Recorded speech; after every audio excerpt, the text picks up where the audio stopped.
Hey guys, welcome to the review and results show for the February 10th, 2023 edition of AEW Rampage. My name's Dan and I review each and every AEW show. That's everything from Dark Elevation to all their pay-per-views, so if you missed this show and you want a quick recap, or you enjoy all the shows and you want a place to talk all things AEW, you can do so right here. So please go right below this video, click that like button, that subscribe button, and notification bell, because it will let you see past, present, and future reviews that I do, but also allows others to find my channel. And without any further ado, let's get to the review.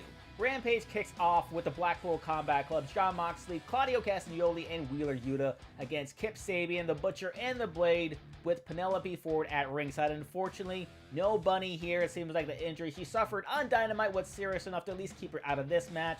Hopefully she gets better sometime soon and gets back on AEW television sometime soon, because she's absolutely wonderful. As far as this match is concerned, it's about as hard-hitting as you would expect. Punch, kicks, and chops for everybody. I even got a kick out of one point. Penelope bringing out a rotary phone and distracting Claudio with it. For those of you who don't know what a rotary phone is, like Chris Jericho said, go look it up on the internet. It's how we used to talk on the phone. I know, corded phones, really weird, right? There was also a great German suplex from Wheeler Yuta onto the Butcher, and if you've seen the Butcher, you know just how impressive that is. That is no easy feat whatsoever, and it's a Blackpool Combat Club here getting the win with a pop-up European uppercut from Claudio. Not really too much else to say, but it was just a great way to kick off Rampage. We then switch to a backstage segment where Darby Allin is standing with Sting. He says he's going to keep his promise, not challenge for the TNT Championship as long as Samoa Joe is champion, and also mentions how Ortiz had his back and he'll return the favor whenever he needs it. But as far as the future is for Darby and Sting, Sting said they're going to go out in the blaze of glory, and I'm not really quite sure what that means. That could mean a whole bunch of different things.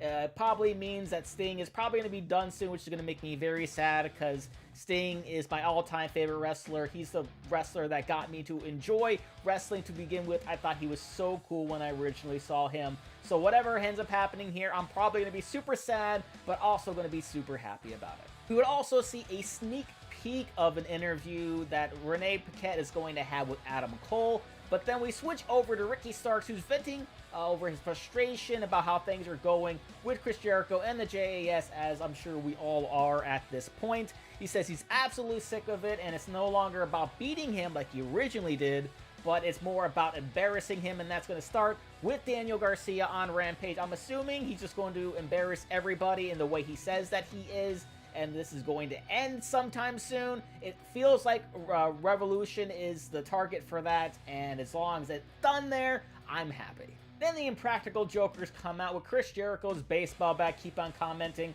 about how small the bat is, haha, get it, haha, and then Chris Jericho would respond by saying, I may have a small bat, but big balls, and then the JAS would come out, beat the hell out of him. Jake Hager would powerbomb one onto the other. Normally, I'm not a fan of heels beating up on two random guys, two random celebrities, but I was kind of okay with it here because the Impractical Jokers really just isn't for me. After that, it's Lexi, who for some reason is standing with Dustin Rhodes in a warehouse of all places, and she asks him about Swerve disrespecting the Rhodes family. And Dustin responds with, you can talk about him all you want, but the moment you talk about his father, his brother, his family name, that you're crossing the line. He also wonders what the three triangles on his chest mean. They look like Doritos to him, which made me laugh, because he said, I love Doritos, but I hate you. That was so good. And here comes Parker and Trench to beat him up. And then after that, Swerve comes, stands over him, challenges him to a match next Wednesday on Dynamite. It seems like a very perfect way to reintroduce, to bring back Keith Lee, and I cannot wait. Back in the ring, and this time it's Ruby Soho taking on Marina Shafir, and I really do love what they did on commentary here, really highlighting Marina's backstory, talking about why she wrestles the way she does, where she comes from, and I know she's been on AEW television before, and we know who she is, but it's always a nice reminder of how dangerous she can be, especially with her judo background, and that she's not just a simple win for Ruby, and that helps make Ruby look very good here, really weathering the storm and getting the win with Destination Unknown. And the big story here is, though, we had Saraya and Toni Storm coming down to the ring. They said they want to have a quick chat and congratulate her on her win. But in comes in Britt Baker and Jamie Hayter to have to be separated by lots of security, with Ruby standing there in the ring not really knowing what to do. And then we hear from Excalibur that Tony Khan has made the match official. It's going to be Ruby Soho, Toni Storm, and Britt Baker on Dynamite. We're finally get to see this match, and then we're finally going to see which side Ruby Soho is going to choose. We then go backstage to probably the segment I was most looking forward to on this show, where we get to hear from Mark Briscoe himself. He talks with Lexi about how well he's been doing, about how he's excited, and he's just such a delight. I really do love Mark Briscoe. I love his energy. But then walks in smart Mark Sterling, who's trying to recruit him. He wants to represent him because he's a big fan of his. Mark Briscoe declines. Then smart Mark ends up responding by insulting him while also trying to recruit him at the same time. But Mark Briscoe isn't having that anymore. He's done. He grabs smart Mark, but in comes in Trustbusters, and namely Josh Woods, who has a lot of history with Ring of Honor and a lot of history with Mark Briscoe. So that's going to be the match next Wednesday on Dynamite. That is a perfect pairing for these two, and I cannot wait to see more Mark Briscoe on my television and more of what to see what is in his future, because it looks like it's very, very bright. Next, we got Jungle Boy Jack Perry taking on the Hollywood hunk Ryan Nemeth. And Ryan tried to get one over on Jungle Boy as he was entering the ring, but Jungle Boy comes right back with a hell of a drop kick. And I know this match was short, but they got in a whole ton of offense in such a short amount of time. And of course, as expected, Jungle Boy is the one who picks up the win with a running elbow to the back of Nemeth. After the match, though, we do see Brian Cage come out with Prince Nana. Seems like there's some unfinished business here, and we're going to get this match next week on Dynamite. Then we get Ortiz talking backstage about how he was definitely in the wrong for what he said to Eddie, and that he'll always stand with him. He won't allow Eddie to be a martyr to the House of Black, and if that means standing against him, well, that's exactly what he's going to do. Sounds like we're going to get some form of match between these two in the future, maybe involving the House of Black. We'll have to wait and see. After a quick segment hyping up the main event, we have Renee standing with Hangman Adam Page, and she talks to him about everything that's been going on between the two of them. Hangman then asks why it's always her doing these interviews, and he says, and I quote, and I'm pretty sure I got this quote right, he ate his ass for the last 2 minutes of that match. Now, I had to pause this and sort of process exactly what I heard, and I laughed a little bit. And then the still frame that I got when Renee was sort of processing that herself, I thought was hilarious. I'm not sure if she was trying to hold back laughing or just show emotion that Hangman was bringing onto her. Either way, I thought it was great. But in walks in Kip Sabian and Penelope Ford and essentially calls him a baby for not being able to take the loss to Jon Moxley like Kip Sabian did. And they are going to be facing each other next Wednesday on Dynamite.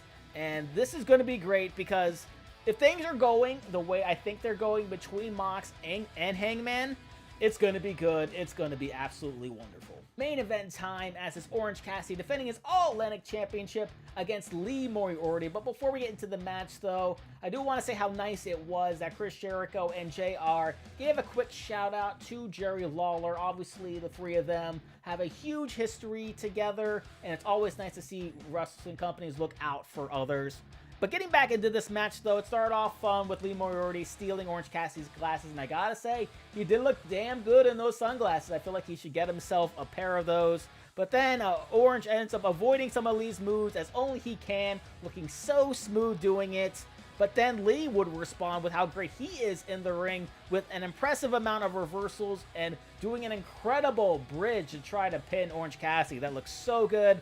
Later on, we'd see Danhausen stop Stokely from getting involved in the match, but unfortunately for him, he tried to do the dick punch, and Stokely ended up blocking it with his cast. It looked like it hurt Danhausen's hand, and after a little while, it looked like Lee Moriarty was going to get Orange Cassidy to tap out, but Orange Cassidy was able to reverse out of it and get the pin, the 1-2-3 for the win.